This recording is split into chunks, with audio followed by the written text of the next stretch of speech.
అందరికీ నమస్కారం. ఇప్పుడు మీరు ఇక్కడ చూస్తున్నది జీలగ పంట. ఈ జీలగ పంట ఎలా పండించుకోవాలో మొత్తము ఈ వీడియోలో అయితే తెలియజేస్తున్నాను. ముందుగా ఈ జీలగ పంటను ఏ రకమైన ఎటువంటి నేలలైనా కూడా పండించుకోవచ్చు.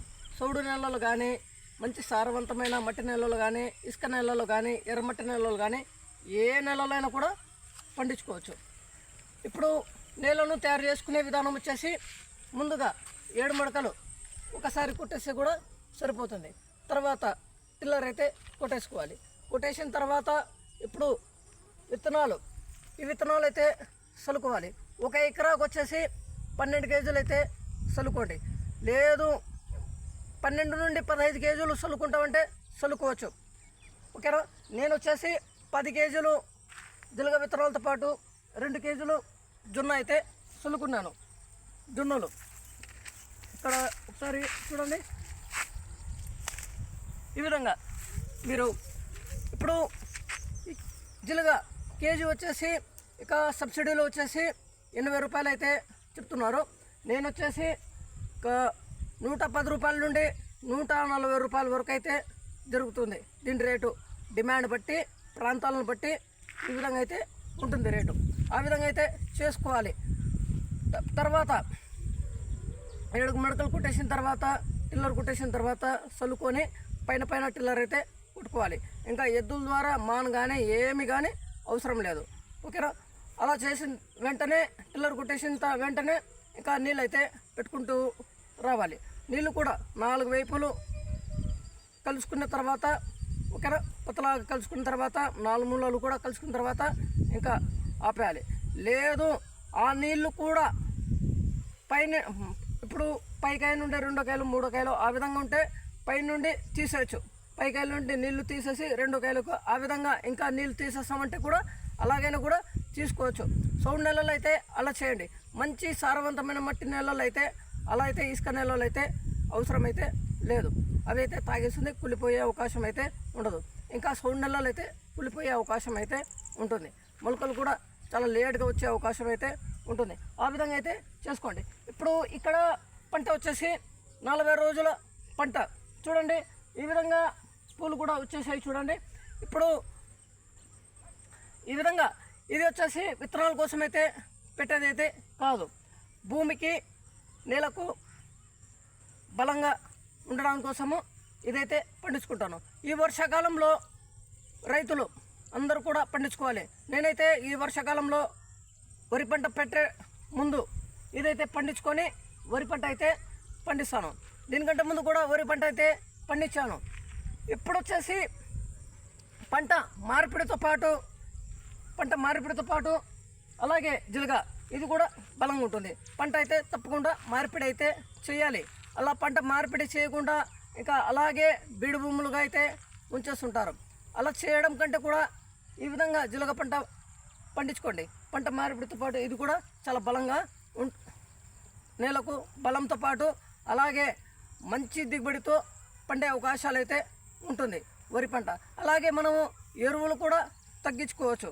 ఇంకొక విషయము, ఇది ఇప్పుడు ఈ జీలగ పంట 40 రోజుల పంట. ఈ విధంగా ఒక 25 రోజులు, ఆ విధంగా 25 రోజులు ముందుగైతే చల్లుకోండి ఈ జీలగ. దాంతోపాటు ఒక నారుమడికాయలు తయారు చేస్తాం కదా, ఇది 25 రోజులు తర్వాత 25 రోజుల తర్వాత నుండి నారుమడి అయితే తయారు చేసుకొని చల్లుకోండి.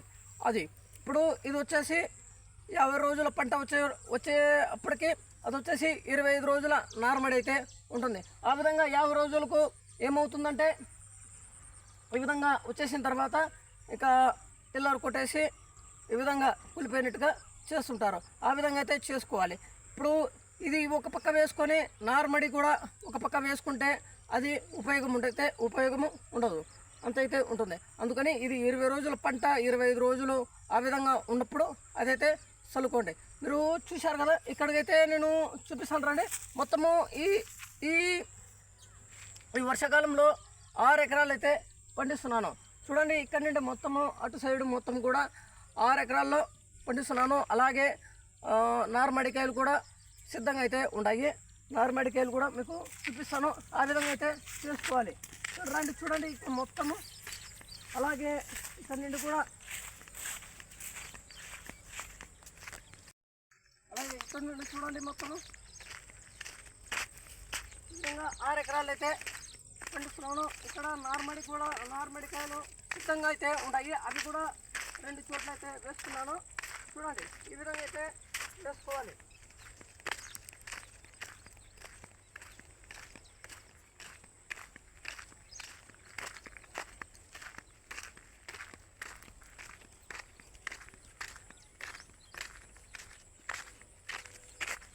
చూడండి ఇక్కడ ఒకసారి గమనించండి బాగా.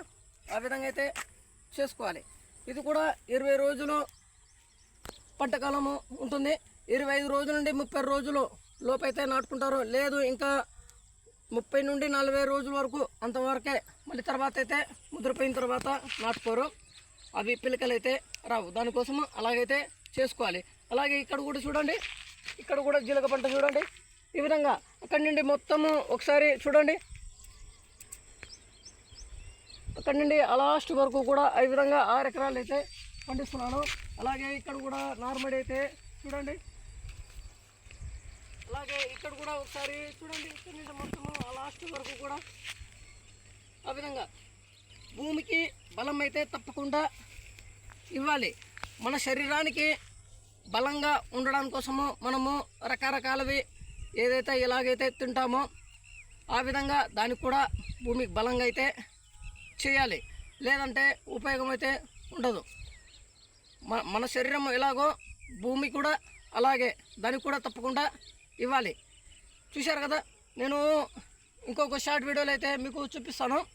ఆ జిలగ ఒక చెట్టు పీకేసి దాని కింద వేర్లలో ఎలా ఉంటాయో అదే బలం అయితే చెప్తుంటారు. ఒకసారి అది చూడండి, మీకే అర్థమవుతుంది. చూశారు కదా, ఈ మొత్తము ఈ విధంగా అయితే దాంతోపాటు ఇది కూడా వచ్చేసింది, దీంతోపాటు ఇది కూడా వచ్చేసింది. బీడు భూమి అయితే పెట్టలేదు. ఆ విధంగా అయితే చేసుకోవాలి. తప్పకుండా ఖర్చు ఉన్న చేయాలి మనము. తప్పకుండా బీడు భూమి పెట్టేస్తే ఎందుకంటే అలా చేయకూడదు. రైతులు ఎవరు కూడా అలా చేయకూడదు. చాలామంది రైతులు అయితే వేయలేదు, ఖర్చులు ఎక్కువ అనేసి వేయడం లేదు. ఖర్చులు అని చూసుకుంటే కాదు, నేలను కూడా మంచి సారవంతంగా ఉండేట్టు చూసుకోవాలి. లేదంటే సౌడు నెలలకైతే తయారవుతాయి. తప్పకుండా సంవత్సరానికి ఒకసారైనా పండించుకోవాలి. ఇది కేవలము జీలగ పంట దీనికోసమే, వరి పంట కోసమే అని కాదు. ఏ పంటకైనా కూడా మంచి సారవంతమైన మట్టి నేలల్లో, ఎర్రమట్టి నేలల్లో కూడా పండించుకుంటే మంచి బలంగా అయితే ఉంటుంది. అరటి పంటలు కానీ, ఇంకా పసుపు పంటకు కానీ, పప్పాయ పంటకు కానీ ఆ విధంగా పంటలు వేస్తాం కదా ఏడాది పొడవునా. అలాంటి పంటలకు ముందు కూడా ఇది వేసుకుంటే దానికి కూడా బలంగా అయితే ఉంటుంది. అందుకోసమే తప్పకుండా పండించుకోవాలి. ఖర్చు అనుకుంటే ఇంకా ఏం కాదు. ఈ విధంగా చెప్పాను కదా. ఇప్పుడు 1 ఎకరాకు ఎన్ని కేజీలు చల్లుకోవాలి, ఒక కేజీ రేటు అంత ఉంటుంది. ఇంకా ట్రాక్టర్ కోసము సేద్యాలకు అంత ఉంటుంది. ఇంకా నీటి తడులు అయితే ఇస్తూ ఉండాలి. ఇక మనము కాస్త త్వరగా రావాలి అనుకుంటే ఇంకా యూరియా కూడా చల్లుకోవచ్చు. ఒక 20 రోజుల తర్వాత యూరియా చల్లుకోవచ్చు. 1 ఎకరాకు ఒక 25 కేజీలు అలా చల్లుకుంటుంటే చల్లుకోవచ్చు. 2 దఫాల్లో చల్లుకోవాలనుకుంటే చల్లుకోవచ్చు. మనకు ఒక దఫా చల్లుకోవాలనుకో ఒక దఫా కూడా చల్లుకోవచ్చు. నేనైతే ఒక దఫా అయితే చల్లుకున్నాను. 25 కేజీల నుండి 30 కేజీలు 1 ఎకరాకి అయితే చల్లుకున్నాను. అందుకోసమే ఇది కూడా వచ్చేసింది.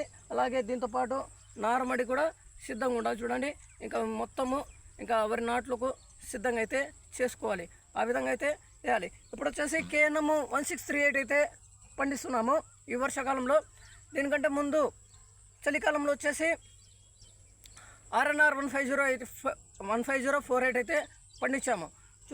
చూడండి ఎలాగుందో ఒకసారి చూడండి. ఓకే అండి, ఈ విధంగా చెప్పాల్సిందే చెప్పాను. పండించుకోండి, తప్పకుండా ప్రతి ఒక్కరూ పండించండి. ఓకేనా, బాయ్.